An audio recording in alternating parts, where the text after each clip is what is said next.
നമുക്കിന്ന് വില്ലീസ് ജീപ്പിൻ്റെ ഒരു assembling video അങ്ങ് കാണാം. നമ്മൾ സ്ഥിരം ഈ അൺബോക്സിങ് ചെയ്ത് മടുത്ത് ഇന്ന് കുറച്ച് അസംബ്ലിങ്ങും DIY പരിപാടികളും ഒക്കെ ആക്കാമെന്ന് വിചാരിച്ചു.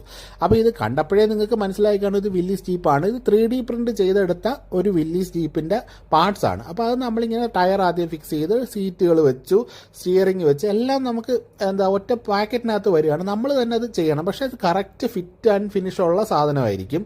അപ്പോൾ അങ്ങനെ ഇത് 1:64 വില്ലീസ് ജീപ്പ് കിട്ടാനില്ല. ഒരു കമ്പനിയുടെ സാധനം ഇപ്പോൾ അവൈലബിൾ അല്ല, ഇത്രയും പഴയ സംഭവങ്ങൾ.